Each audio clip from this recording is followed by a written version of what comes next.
With Derek Lee right here, Brain Health Formulas. Let's talk about that. I know it feels like spring. People want to get outside a little. Maybe they're motivated, maybe they're not, or maybe they're fatigued. Like what happens? A lot of things in our mind, we get overwhelmed and it just creates this internal fatigue and of course transforms the rest of our body. How can we start to flip the script there? Well, I could just say that people are being lazy. I could just say that, maybe it was a long weekend. True. I could just say, but what if none of those are accurate? What if we just don't actually have the energy to get moving? Yes. And I've often have been told throughout my life that stop being so lazy. Right. But what I found out in the last 5 or 6 years is it wasn't laziness. I truly didn't have the energy to do anything. Right. So what I did most of my life was activate my adrenals to get moving, Okay. which leads to adrenal fatigue. Because when you have to use your adrenals, your adrenaline, to actually get yourself up off the couch, you're taxing other systems in your body. So what happens? So this all comes back to the brain and being able to generate proper hormones. Okay.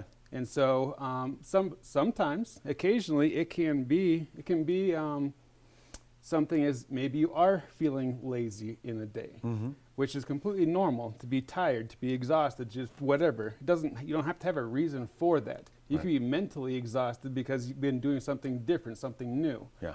And so if you feel lazy a day, just engage in being fatigued. Just engage in giving yourself some downtime. Because if we don't give ourselves enough downtime, True.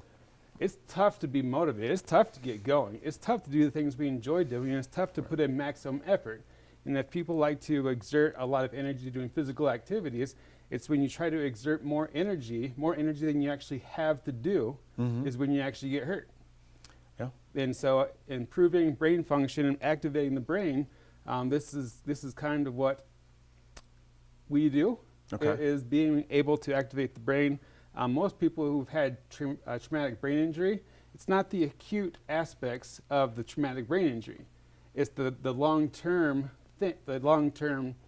things that compound as we age, because according to science, what happens when we have a TBI, traumatic brain injury, is it damages the hypothalamus. Yeah.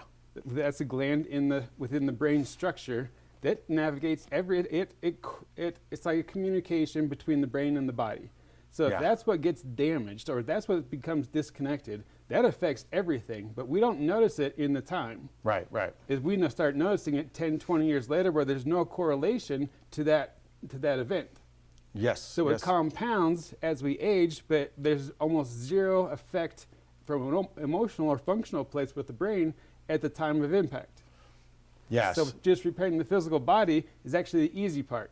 It's 10 years down the line when all these other things start happening is when it doesn't make sense anymore, but people don't tie it back to that point in time. So that can lead to chronic fatigue. That can lead to being lack of motivation. That can lead to procrastination. That can lead to all these things the brain actually controls, but if the brain is damaged and not functioning properly, it's very challenging to get that activation because the hypothalamus isn't working properly. Yes, and I know that's a great jumping off point, because I think even next time, having the awareness of that, right? I talk about that a lot of times. The hippocampus just gets hijacked and we're often running in trauma. But being able to bring energy and activate your body. Let's tap into that next week, man. I appreciate that. That was so good, because we can't change what we're not aware of. Derek Lee, Brain Health Formulas, thanks for explaining that in detail. We'll tackle how we're going to get over that next week.